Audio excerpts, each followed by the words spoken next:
Welcome back to Nasdaq Trade Talks. I'm your host, Jill Malandrino, Global Markets Reporter at Nasdaq. We've been coming to you live from the Investment Advisor Summit in Austin, Texas. Joining me for this segment, we have Chris Petrosino. He's with the Quantitative Strategies Group over at Manning & Napier, and we're going to take a look at the value of private investments. Chris, it's great to have you here with us.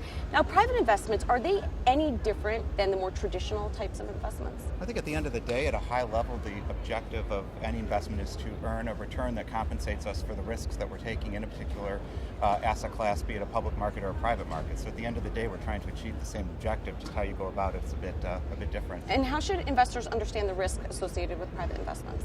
I think you want to break it down into a few things. First of all, one of the differences inherent in any private investment is going to be likely some guardrails are around liquidity, or the idea of once you move out of the public markets, one of the ways that we hope to get compensated is in a reward for tying up liquidity for a longer period of time than in the public market. So that's one risk factor to consider. Is that what's called the liquidity premium? That would be, exactly. Okay, got it. Yes. So that's a key area where investors are going to get rewarded. If you have a longer time horizon than someone else, generally there is a reward at the end of the day for investors in those markets. All right, now where does the value of private investments come from?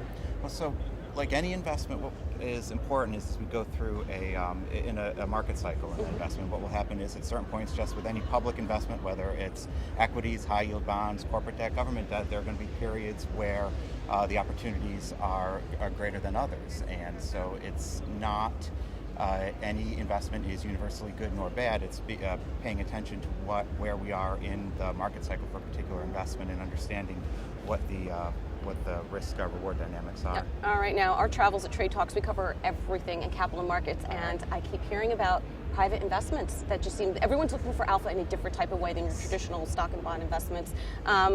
Clearly, you laid out the reasons why. Do you think that trend is going to continue? Certainly, I think so. It's something that we're hearing from our clients, the advisors we're talking to. It's something that folks have observed an extended period of time where private investments, be it real estate, private equity, venture capital, they've all done reasonably well in many cases. And so, like any other asset class, if you have a period of extended strong returns, it tends to attract more interest. Right. So for viewers who might not be sure exactly what a private investment is, you had mentioned real estate. Is that different than a REIT?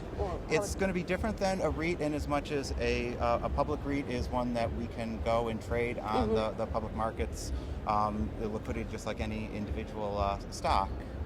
However, a private REIT, there is going to be an offering memorandum. There's going to be terms of agreement there where the investors will have certain provisions when and if they can get liquidity out of or get their investment back. So it's a bit of a different animal.